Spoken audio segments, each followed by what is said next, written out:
कि काश हम भीतर बैठे होते।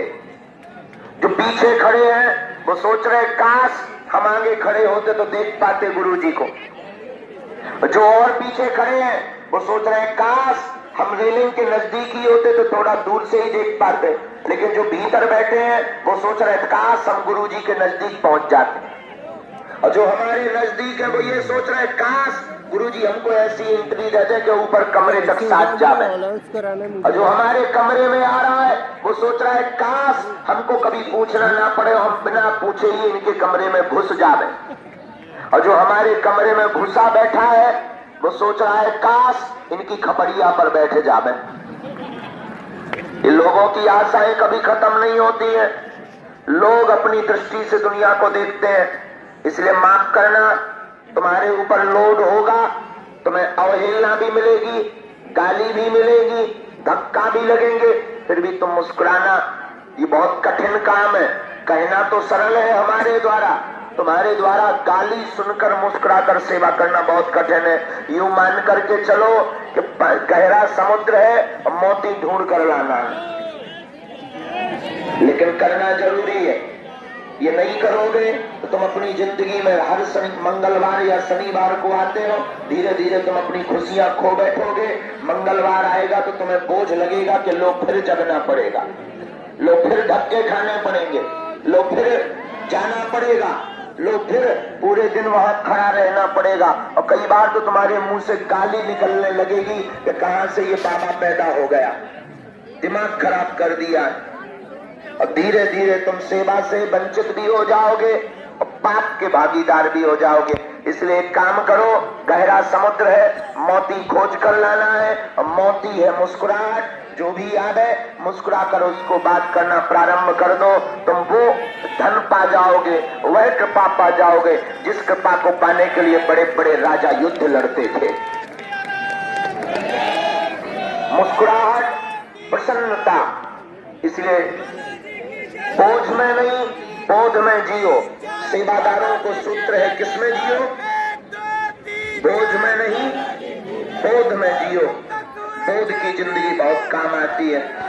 आज के सेवादार जो जहां खड़े हैं, हमारी बालाजी के चरणों में प्रार्थना है, ईश्वर करे तुम्हारी जिंदगी में कभी कोई ऐसा दुख न आवे जिसके कारण तुमको विचलित होना पड़े। बालाजी करे कि सदा तुम मुस्कुराते रहो, जैसे तुम लोगों की सेवा कर रहे, ईश्वर किसी रूप में तुम्हारे साथ ऐसे ही सेवा में तत्पर रहे। और ये हम कह नहीं रहे, ऐसा होता है, सच है, हकीकत है कि जो भी व्यक्ति मानव सेवा करता है, ईश्वर उसकी सेवा करने के लिए किसी न किसी रूप में जरूर आता है। तो खूब प्रसन्न रहो, मुस्कुराओ। गालियां तो मिलेंगी पर बोझ में मत जीना, मुस्कुरा कर जीना। तुम्हें जरूर लग रहा होगा कि हम किसी बात के रो रहा है, गुरुजी का डर नहीं होता तो तुम अपनी स्वतंत्रता से काम करते। पर जिंदगी में एक व्यक्ति का डर होना बहुत जरूरी है। डर के बिना व्यक्ति परम स्वतंत्र हो जाता है, वो गलतियां बड़ी बड़ी कर देता है। और आज जो मंगलवार के दरबार में आए हैं, आपको भी निवेदन है कि बड़ी गंभीरता और सौम्यता परिचय लेकर के आप आया करो। यहाँ से जब भी जाया करो, गांव में, शहर में, लोग तो तुम्हें ताने बुनेंगे, ताने देंगे, लेकिन तुम ऐसा व्यवहार यहाँ से लेकर जाओ कि लोग कहें कि ये बागेश्वर धाम का परिवार है। लगना भी तो चाहिए कि बागेश्वर धाम का परिवार है। तुम तो आए, तुमने नारियल बांधा और भूता खानी में पड़े, पर्चा के चक्कर में पड़े। कृपा हो गई तो हनुमान जी है, और नहीं हुई तो पाखंड है। बस दो शब्द करके तुम निकल लिए। तुम्हारे जैसा बदमाश आदमी दुनिया में कहीं नहीं होगा। बदमाशी छोड़ो, यहाँ से कुछ लेकर जाओ या ना लेकर जाओ। ये वह वो दरबार है, अन्य दरबार इसका मतलब फीके नहीं है। सब दरबार महान है, पर बागेश्वर बालाजी कलयुग के राजा हैं। ये वो पीठ है जहां कलयुग में सनातन का झंडा गाड़ने के लिए ही बालाजी प्रकट हुए हैं। आज से ठीक 300 साल पहले बालाजी प्रकट हुए हैं। ऐसी धरा पर आप खड़े हो जहां सन्यासी बाबा जैसे संत, जो 24 घंटे आपके मनोभाव को पढ़ रहे हैं। कई बार लोग हमारे साथ छल करने लगते हैं, चापलूसी करने लगते हैं, हमसे ही झूठ बोलने लगते हैं, हमसे ही मुंह चुराने लगते हैं। हमें बड़ी हंसी आती है कि इस बराबर बुद्धू कौन होगा। इसको ये होश ही नहीं है कि जो दुनिया का पर्चा बना रहा वो तेरा भी पर्चा रखे है कि तू कितने कांड करके बैठा हुआ। बड़ी हंसी आती है, लेकिन क्या करें, मजबूरी है। अंत में फिर यही सोचना पड़ता है तो अपने जो यहाँ आते हैं। सच बता दें, आप लोग जो यहाँ खड़े हैं, आप लोग तो कई दृष्टि से हमें देखते हैं। कोई पाखंडी दृष्टि से हमें देखता है, कोई ढोंग की दृष्टि से देखता है, कोई महात्मा की दृष्टि से देखता है, कोई गुरु की दृष्टि से हमें देखता है, कोई चमत्कारी बाबा की दृष्टि से देखता है। लेकिन हमारी एक ही दृष्टि है, जो यहाँ आता है हमें लगता है ये हमारे परिवार का आदमी है। और आपको बता दें, ये सुनकर आपको आश्चर्य लगेगा, हम ज्यादा पर्चे पर फोकस नहीं करते। तुम्हारा बाप का नाम बता भी दे, तुम्हारे बड़े बूढ़ों का नाम बता दे, तुम्हारी समस्या लिख दे, परंतु तुम्हारी समस्या का समाधान ना हो तो क्या बताना किसी भी प्रकार से मतलब का निकला? बोलो, तुम्हारे 6 पर्चे बना दे, बाप का नाम बता दे, लेकिन तुम्हारी समस्या का समाधान ना हो तो क्या बताना किसी मतलब का है?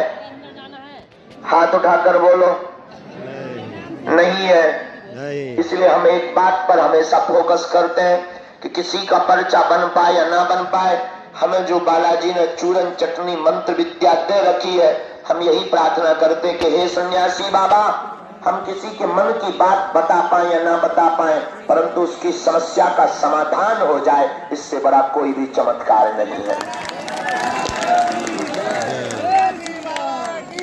और हनुमान जी की ऐसी कृपा भी है, अब भाई कोई 2 मुहा बनकर आएगा, कोई 6 दिन बउआ पिए फिर 7वें दिन नियम करने लगे, कोई यहाँ पर आकर जयकारा लगाए, बाहर जाकर के मुर्दाबाद बोले, ऐसे व्यक्ति की तो नहीं कह सकते हम, लेकिन आज तक हमने अनुभव किया और दावे के साथ शपथ खा करके सौगंध खाकर कहते हैं, जो जो भी आएंगे लहसुन प्याज मांस मंगरा बंद करके पेशी करेंगे, पर्चा बने या ना बने, खाली हाथ नहीं जाएंगे, नहीं जाएंगे, नहीं जाएंगे। हमें अपने इष्ट पर भरोसा है।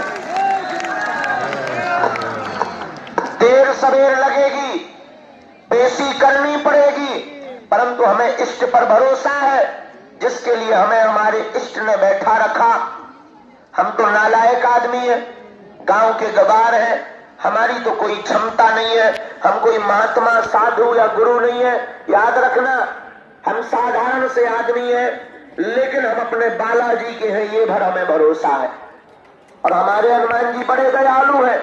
हम शपथ खाकर कहते हैं, तुम नियम का पालन करना, पर्चा बने या ना बने, जो बालाजी अंतर्यामी है वो तुम्हारी भी मन की जानते हैं कि तुम किस लिए आए हो। तो 100% है, कवन सुकाज कठिन जगमाही, जो नहीं हो ये तात तुम पाएंगे।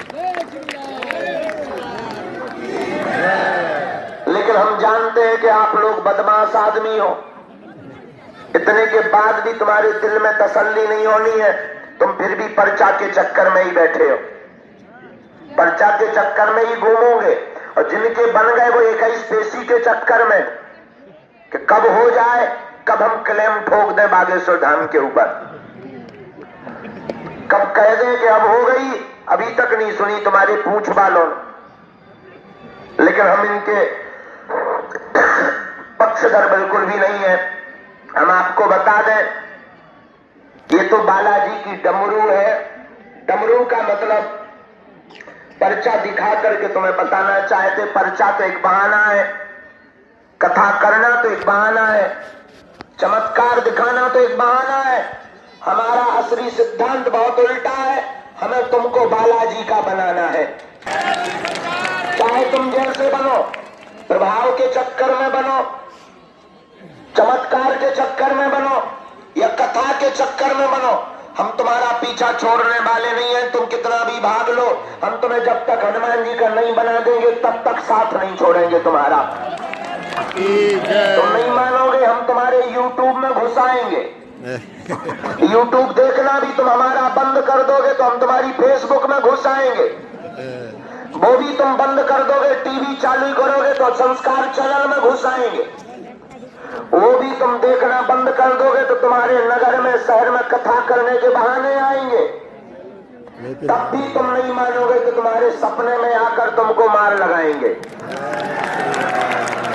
लेकिन हम तुम्हारा पीछा छोड़ने वाले, तुम कितना भी प्रयत्न कर लो, क्योंकि हमें पता है तुम्हारी जिंदगी में संकट है और तुम्हारे संकटों विपत्ति का निपटारा कोई इंसान नहीं कर सकता। तुम्हारी संकट का निपटारा संकट मोचन कलयुग के राजा सिर्फ हनुमान जी कर सकते हैं। पर्चा बनवाने से, मजारों पर जाने से, दरबारों में जाने से जिंदगी में सफलता नहीं मिलती। याद रखना, जहां जाओ सनातनी आदमी को सिर्फ और सिर्फ सनातन बालाजी के चरणों में जाना चाहिए। और अगर बालाजी के चरणों में आओ तो फिर लौट कर कहीं मत जाने की आवश्यकता नहीं पड़ेगी। इष्ट पर ही भरोसा काफी होता है।